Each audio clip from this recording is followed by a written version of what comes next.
Jayam Vishnuha Paramahasa Parira Jakatarya Stotarya Shata Sri Srimad Esi Bhakti Vedanta Swami Maharaj Prabhupada Ki Jai. ISKCON Founder Acharya Srila Prabhupada Ki Jai. Jayam Vishnuha Paramahasa Parira Jakatarya Stotarya Shata Sri Srimad Bhakti Siddhanta Saraswati Goswami Maharaj Prabhupada Ki Jai. Jayam Vishnupad Srila Gaur Kishore Das Babaji Maharaj Ki Jai. Jayam Vishnupad Srila Satchidananda Bhakti Vinod Ki Jai. Jayam Vishnupad Vaishnava Sarvabhuma Srila Jagannatha Babaji Maharaj Ki Jai. Jai Shri Rupa Sanatan Bhatta Raghunatha Ji Jiva Gopala Bhatta Das Raghunath Sadh Goswami Prabhu Ki Jai. Namacharya Srila Haridas Thakur Ki Jai. Preet Sadhu Sekaho Shri Krishna Chaitanya Prabhu Nityananda Shri Advaita Shiva Sani Gaura Bhakti Ki Jai. Shri Shri Radha Krishna Gopinath Shamakul Radhakul Giri Govardhan Ki Jai. Shri Maya Bordam Ki Jai. Shri Vrindavan Dham Ki Jai. Gangamai Ki Jai. Yamunamai Ki Jai. Bhakti Devi Ki Jai. Tulsi Ki Jai. Anantapuri Vaishnava Vrinda Ki Jai. Shri Harinam Sankirtan Ki Jai. Pranam Raj Srimad Bhagavatam Ki Jai. ISKCON Brahma Guru Vrinda Ki Jai. Samaveta Bhakta Vrinda Ki Jai. Gaura Pramanande, Haribo, all glories to these simple devotees, all glories to these simple devotees, all glories to these simple devotees, all glories to Shri Shri Guru Shri Guru, all glories to Shri Prabhupada. Om Namo Bhagavate Vasudevaya. Om Namo Bhagavate Vasudevaya. Om Namo Bhagavate Vasudevaya. Om Namo Bhagavate Vasudevaya. Om Namo Bhagavate Vasudevaya. Om Namo Bhagavate Vasudevaya. Narayanam Namaskritya Narayanam Namaskritya. Naram Chaiva Narottamam Naram Chaiva Narottamam. Devam Saraswatam Vyasa Devam Saraswatam Vyasa. Tito Jayam Yuritayat Jayam Udayayat. Nasta Preshu Avatreshu Namaste Bhagavate Nityam Bhagavata Sevaya Nityam Bhagavata Sevaya. Bhagavati Uttama Shloke Bhagavati Uttama Shloke. Bhaktir Bhavati Naistiki. Bhakti Bhagavati Naistiki. Before reciting the Srimad Bhagavatam, which is the very means of conquest, one should offer respectful obeisances unto the personality of Godhead Narayan, unto Narayan Rishi, the supremest human being, unto Mother Saraswati, the goddess of learning, and unto Srila Vyasadeva, the author, by regular attendance in classes on the Bhagavatam, and by the rendering of service to the pure devotee, all that is troublesome to the heart is almost completely destroyed. And loving service unto the personality of Godhead, who is praised with transcendental songs, is established as an irrevocable fact. Okay. So today is April 27th, 2025. And we're reading Creation of the Fourth Order, Canto 4, Creation of the Fourth Order, Chapter 28, Paranjana becomes a woman in his next life. And we'll be doing verse 12.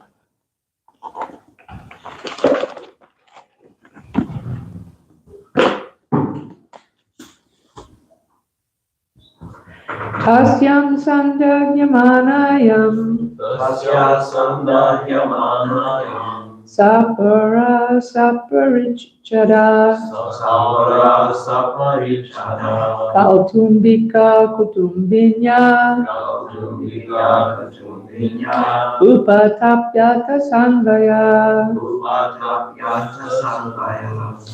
Tasyam sandagyamanayam Tasya Sandahyamanayam. Sapara saparichada Sapara Saparichada. Kautumbika kutumbinya Kautumbika Kutumbinya. Upatapyata sangaya Upatapyata Sangaya.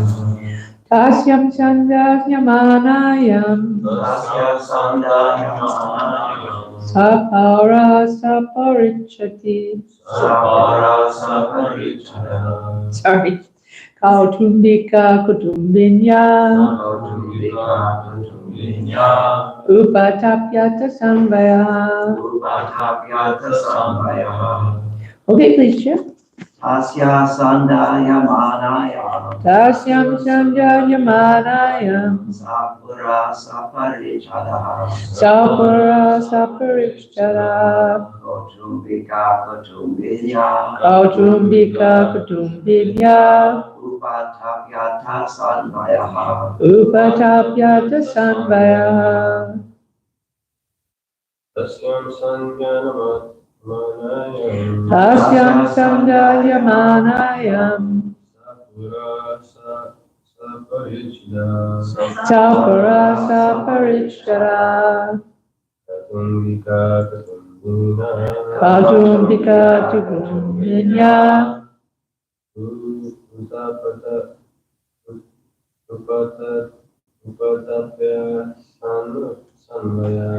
Upatapya Tasangaya Dasyam Sandayamanayam Saparasa Parichara Kautumbika Tigunya Upatapya Tasangaya Tasyam Sandayamanayam Saparasa Parichara Kautumbika Kutumbinya Upatapyata Samvaya. Okay, word for word. Tasyam, when that city. Sandayamanayam was ablaze. Sapauraha, along with all the citizens. Saparichara, along with all servants and followers. Kautumbika, the king having so many relatives. Kutumbinya, along with his wife. Upatapyata, began to suffer the heat of the fire. Sa Anvayaha, along with descendants. Translation by Srila Prabhupada Ki Jai. When the city was set ablaze, all the citizens and servants of the king, as well as all family members, sons, grandsons, wives, and other relatives were within the fire. King Paranjana thus became very unhappy. Please repeat. When the city was set ablaze, all the citizens and servants of the king, as well as all family members, sons, grandsons, wives, and other relatives, were within the fire. King Paranjana thus became very unhappy. Purport. There are many parts of the body: the senses, the limbs, the skin, the muscles, blood, marrow, etc.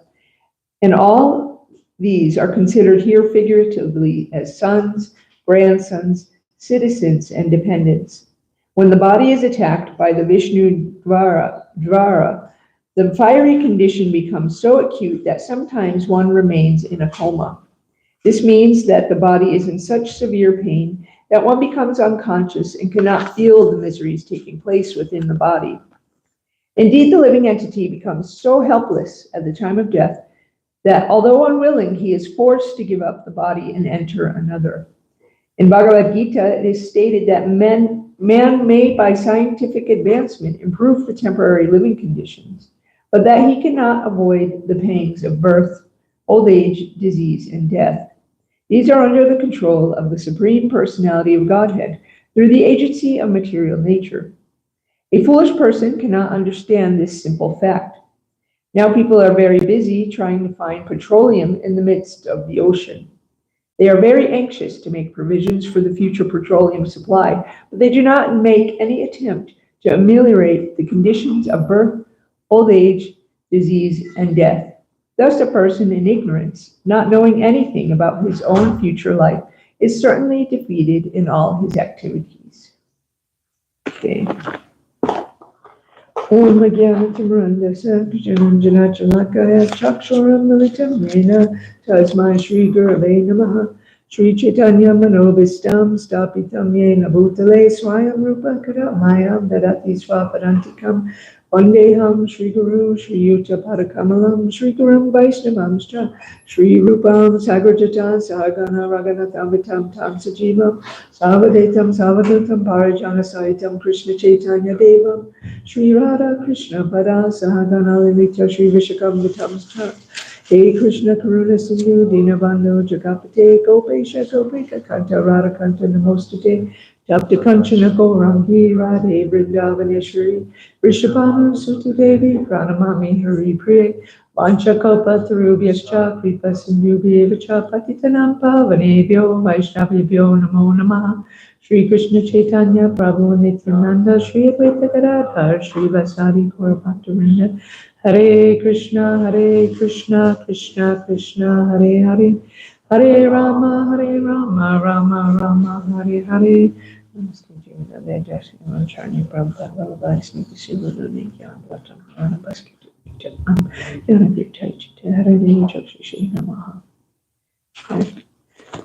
Okay. Okay, so in this verse, we're continuing the allegory of King Puranjana, right? Which this city is actually his body, which is an allegory for all of us. And so it says that this city was set ablaze, which means that he has a fever. And this is a known phenomenon. It's called deathbed fever, right? Before a person dies, it's not that uncommon for their temperature to rise till around, even up to like 104 degrees. And that's because at the time of death, the body has trouble sort of regulating temperature. It doesn't indicate like an infection or anything. It's just, this is kind of a common thing that happens before someone leaves their body. And this can happen in days or hours leading up to death. And so dying is so bewildering that, you know, we need to be practicing for that day so that we can remember Krishna at that time of death.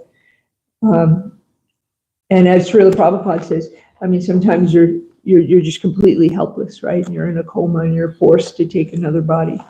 And that's what we don't want, right? We don't want to have to keep taking body after body after body, right? We want to be able to go back to the spiritual world and be with Krishna. So, yeah, we need to really practice this before we start, because so many people, they think, oh, we can just do whatever we want, we'll just do whatever we feel, and then at the moment of death, I'm going to remember Krishna. But that's just not the reality. That's just not the reality. I think it's our own Sureshwara Prabhu who was saying, you know, he was drowning, and you know, he had been practicing for so many years, practicing Krishna consciousness for so many years. And when he was drowning, what popped in his head was a commercial, the jingle from a gum commercial. I believe he said it was gum. Yeah, gum. So they're at the time of death. Is he thinking about Krishna? No, he's thinking about gum. You know, some stupid jingle, right? So Bhagavad Gita says in the 8th chapter, whatever state of being one remembers when he quits his body, O son of Kunti, that state he will attain without fail. And in the 11th canto, I found these kind of interesting verses. So I'm going to read them.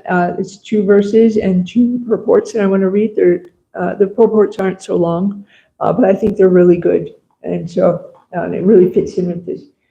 So in the 11th canto, in the 9th chapter, it says, if out of love, hate, or fear, an embodied soul fixes his mind with intelligence and complete concentration upon a particular bodily form, he will certainly attain that form that he is meditating upon, right? And so I find that interesting. Out of love, hate, or fear, right? So think about Shishupal, right? He hated Krishna, right? He was just like thinking about him all the time because he hated him, right? And at the end, what ended up happening to him, he ended up being liberated and went into the body of Krishna, right? And so that was very fortunate for him. And so whatever, sometimes people when they die, they're thinking of, some people that have a very vengeful kind of attitude. They might be thinking of like their enemies or something, only to later then have to be reborn in the same kind of body as their enemy, right? So now you spend all your life, hating a particular, race or religion or something like that, and then your next life you're born in that body, right? Because that's what you're thinking of at the time of your death, right?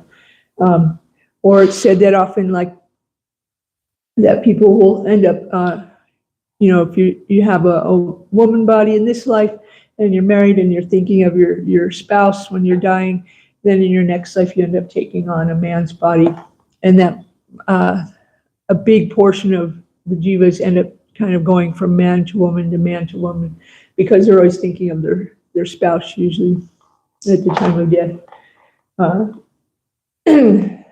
Or even, I think this is a fact that was brought up in the last couple of classes, maybe it was like a few months ago, where, the most common last words when a plane crashes, right? And they have the black box in the cockpit that records everything that's going on in the cockpit, so they can kind of piece together what happened in this plane crash, what caused it.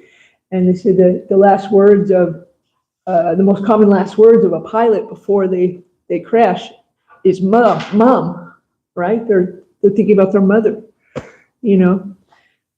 So that's why we need to practice if we want to think of Krishna, right? So that verse that I just read, let me read a little bit or some of the purport from that. So if out of love, hate, or fear, an embodied soul fixes his mind with intelligence and complete concentration upon a particular bodily form, he will certainly attain the form that he is meditating upon. Purport. From this verse, it is not hard to understand that if one constantly meditates upon the Supreme Personality of Godhead, one will achieve a spiritual body just like that of the Lord. The word diya, with intelligence, indicates complete intellectual conviction and a particular understanding. And similarly, the word sakalam indicates one-pointed attention of the mind. With such complete absorption of consciousness, surely one will attain the next life and a form exactly like that upon which one was meditating. This is another example learned from the insect kingdom, as explained in the following verse. So here's the next verse. O king, once a wasp forced a weaker insect to enter his hive and keep him trapped there. In great fear, the weak insect constantly meditated upon his captor, and without giving up his body, he gradually achieved the same state of existence as the wasp. Thus, one achieves a state of existence according to one's constant concentration. Purport. The following question may be raised. Since the weaker insect in this story did not physically change his body, how can it be said that he achieved the same state of existence as the wasp? Actually, by constant meditation on a particular object, one's consciousness becomes filled with its qualities. Due to extreme fear, the smaller insect was absorbed in the characteristics and activities of the large wasp, and thus entered into the existence of the wasp. Due to such a meditation, he actually took the body of a wasp in his next life. Similarly, although we are of conditioned souls, if we absorb our consciousness in Lord Krishna, we can become liberated even before giving up our present body. If our intelligence becomes steady on the spiritual platform by understanding Lord Krishna is everything, then we can give up unnecessary consciousness of the external body and absorb ourselves in the spiritual pastimes of Vaikuntha. Thus, even before death, one can raise oneself to the spiritual platform and enjoy a life as a liberated soul. Or if one is a stubborn fool, then even in this life, one can be just like an animal, such as a hog or a dog, constantly thinking of eating and sex life. But human life is actually meant for understanding the science of consciousness and the future results of our meditation. So, and we can see this, there's that old adage, show me who your friends are, I'll show you who you are, right? We've all heard that. And that's because, whatever our consciousness, whatever we're focused on, we take on those characteristics, right? So if I'm focused on, going to medical school, I'm going to be expending so much of my consciousness to think about the things I need to know for medical school. I'll be associating with other people that are going to medical school and other doctors that have completed medical school, also that I can take on those same characteristics, right? And so the same goes for if you're trying to succeed in spiritual life, right? If you want to have a closer relationship with Krishna, we can't just do whatever we feel like and then just at the moment of death, oh, suddenly, yes, I'm going to think of Krishna. No, because you're going to be thinking about what was going on in your life. That's usually what most people are thinking of. Or you're thinking about a gum commercial like our dear Sureshwara Prabhu. But that's, that stuff sticks in there. So we can see examples of this if we look at Maharaj Bharat, who, he was a great king. He was emperor of the whole world, and he gave it all up to try to become Krishna conscious, right? And so he was a great sage. He was meditating every day. He was doing so many austerities. He gave up his entire kingdom, which was the entire world, so that he could serve Krishna, and he did that. But still, even though he had all that practice, it's still at the time of his death, he wasn't able to think of Krishna, right? Because what happened, Jamuni, do you remember what happened to him? Yeah, he got attached to a deer, right?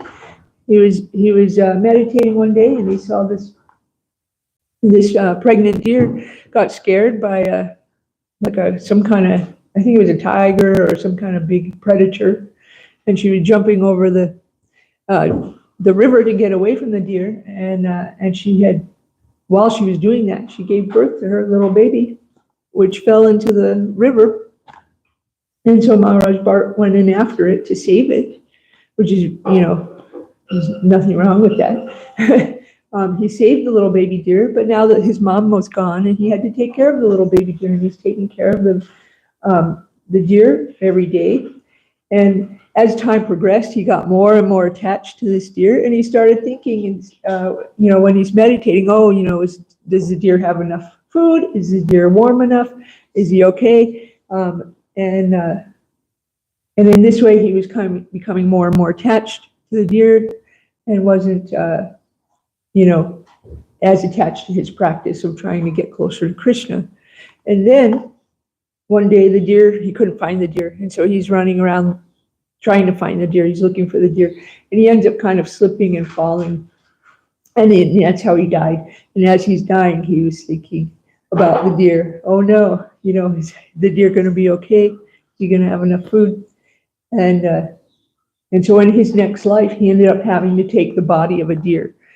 But because of his, devotion to Krishna, he was able to remember his past life.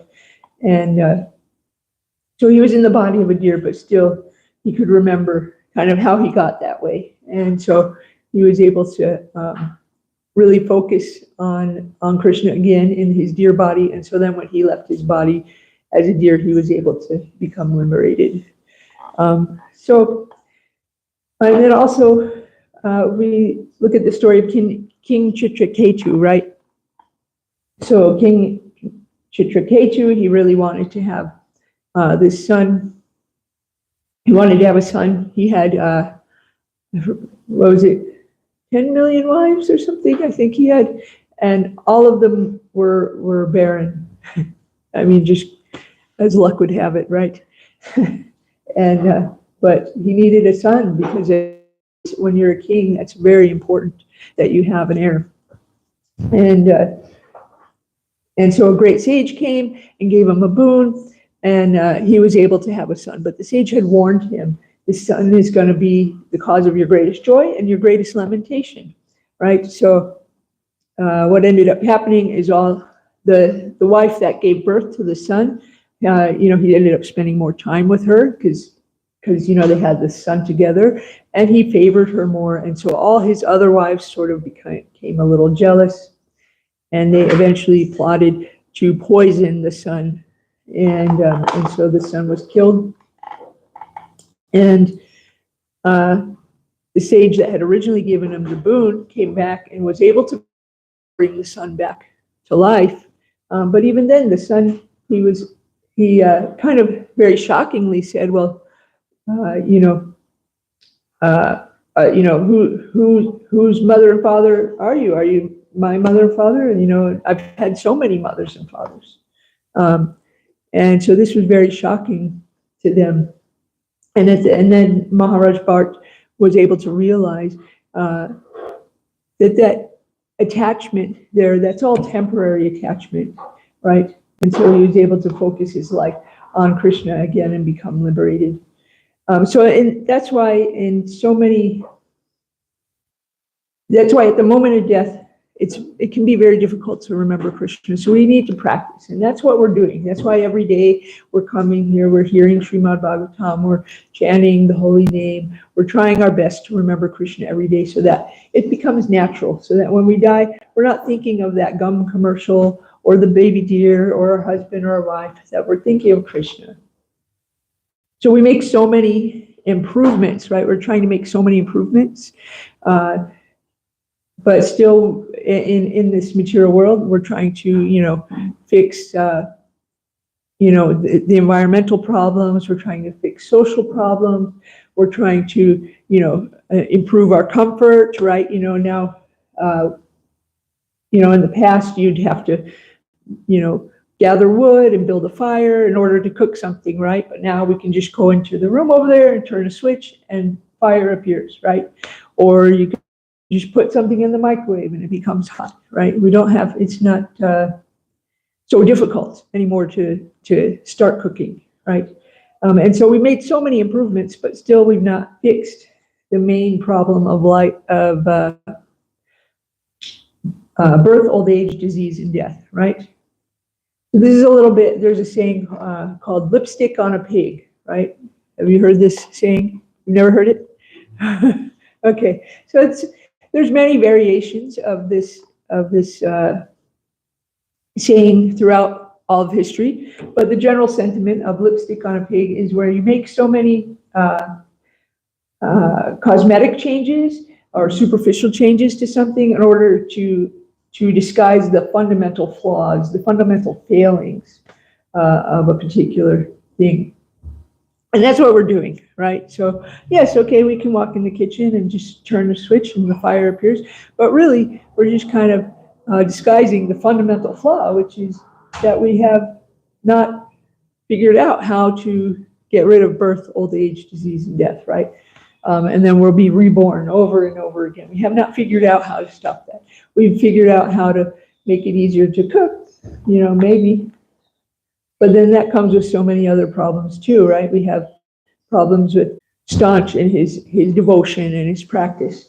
And one day he was deep in meditation and a sage came along, and the sage became offended because King Indrayumna was so deep in meditation that he didn't greet him. He didn't get up to greet him at all, which is kind of what happened at the beginning of the Bhagavatam too, right?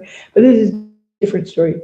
And so one point I wanted to bring up about that. So he was so deep in that meditation that he didn't greet the sage. And so one lesson you can take from this, because you'll see what happens to, I'll tell you this at the end of the story, I guess. So what ended up happening is the sage cursed him to become an elephant, to become the king of elephants. So later, King Indrayumna, he ended up in the body of an elephant. And one day, he's enjoying in the river with his lady elephants, and they're having a nice time. And all of a sudden, a crocodile attacks him. And this crocodile, normally the elephant would have no problem on the land, but this time he's in the water, right? And the crocodile has the advantage. And so they're fighting and they're fighting and they're fighting. It says for thousands of years they were fighting. And the elephant's name was Gajendra. And so he's getting weaker and weaker and weaker. And suddenly he kind of remembers a prayer from his past life as a being so devoted to Lord Vishnu. And he picks up a lotus flower out of the water and he holds it up because he knows there's nothing he can do. This crocodile is going to kill me. I have no power here. Only the Lord can save me.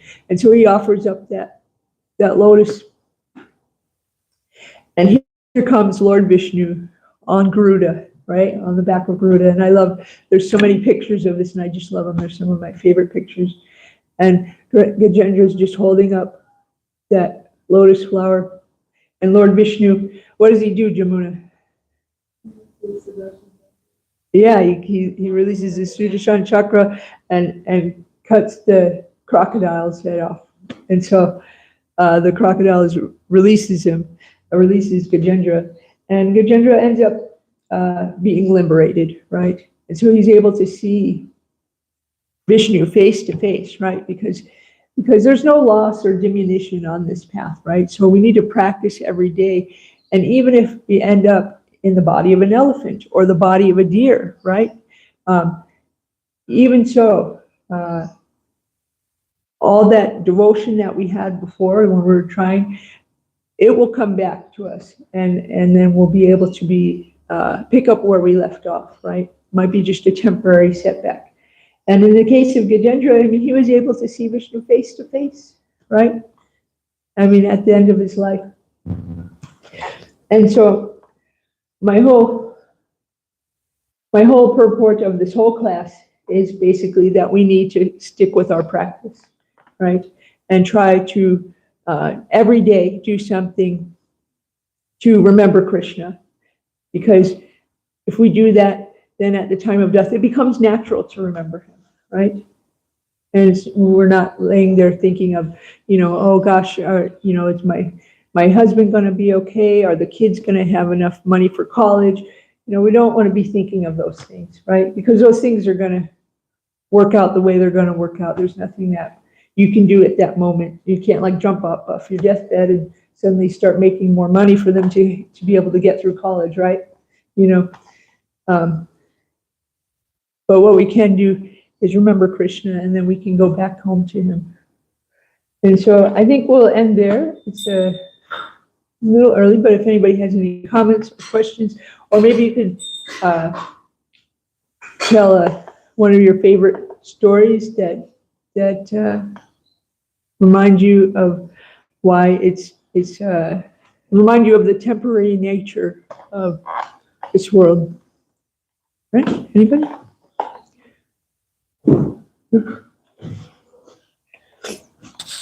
Great class. So I like the point you made about, dressing a pig, putting lipstick on the pig. Because, like today we're so comfortable. We're more comfortable than anybody's been in history.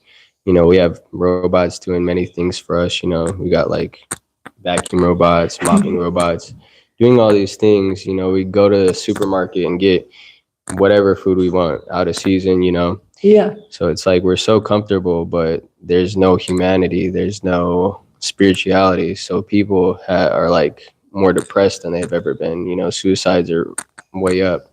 So I like that point.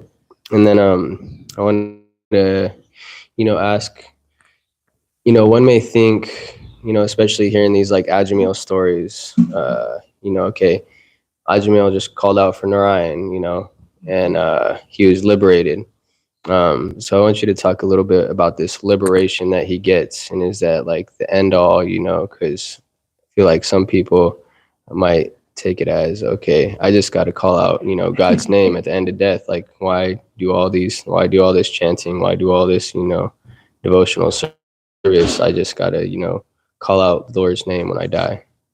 Yeah. Well, I mean, that's what I thought too when I first heard the story of Ajamil. I was like, well, if all he did was call out the name of the Lord, which was, he was actually calling his son, who was named after the Lord, then why am I trying so hard, right?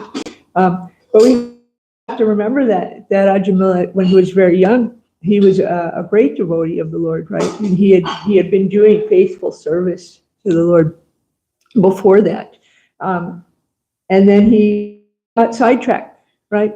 But that doesn't negate all the service that he did before that, right?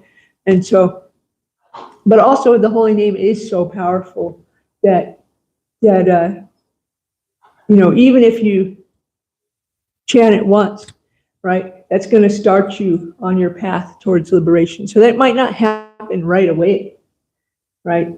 But it's certainly starting you on that path. Yeah, you have something? Yeah. So also, Ajamal didn't get liberated right away. Right. Ajamal came back to life and then went and practiced Krishna consciousness. Mm-hmm. So he got saved, but he didn't get liberated. And also, liberation is not the goal of chanting Hare Krishna. Right. Anybody who chants Namabas or unoffensively one time, they can get liberation, but they can't go back to Godhead necessarily. They can become liberated, but they can't necessarily go back to Godhead. So the goal of chanting Hare Krishna is love of God, prema bhakti, not just being liberated. And Haridas Thakur got in that argument with Gopala Champala. Gopala Champala said, how could you possibly say I've been doing austerities, and the Brahmins and the ascetics and the yogis, we go in the caves and we do so many austerities for so many lifetimes, and still we're not liberated. And you say just by chanting the holy name unoffensively one time, I can go back to Godhead. And Haridas Thakur, this is the conclusion of the scriptures. This is the conclusion of the scriptures, Haridas Thakur replied. And so Haridas Thakur said, furthermore, that's not the goal of chanting the holy name. Those are just side effects. Becoming liberated is a side effect of chanting the holy name.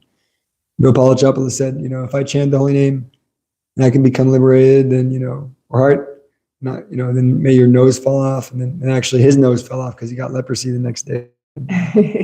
His nose actually melted off. So yeah, and so that is the goal, is to have a loving relationship with Krishna, right? To have actual loving exchange with him, and to love him. And that's often overlooked. Yeah, you have more? And that goes to all devotional service, because it's a volunteer movement. And actually, it's a Krishna consciousness is all volunteer, not just our movement, but all spiritual consciousness is volunteer.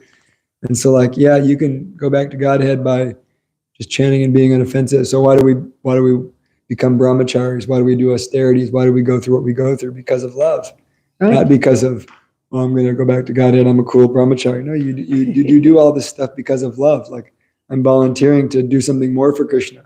I'm volunteering to sacrifice more for Krishna. And therefore, you get more reciprocation. It's not that you're just, doing it because I have to do it so I can get liberated, like the church teaches or something. No, because you're surrendering more, Krishna reciprocates with you on a deeper level. Yeah, I mean, because think about when you love somebody, right? And say you love your mother, right? And your mom says, oh gosh, I would really love, some strawberries or something. When you go to the store, you're going to try to pick out the nicest ones there, right? You're not going to just pick out any old one because you love your mom, right? But say you're working for, what's that delivery service that gets groceries? What is it called? Instacart. Yeah, right. Say you're working for Instacart, right?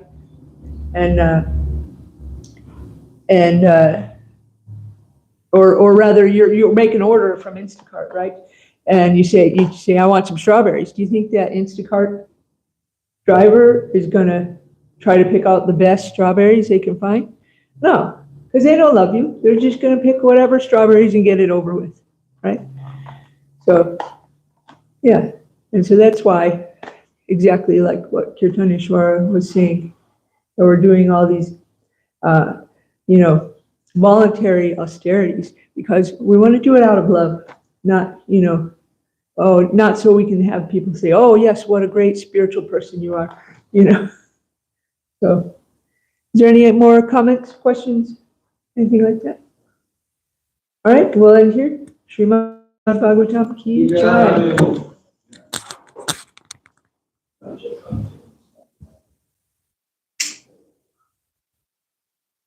Did you ever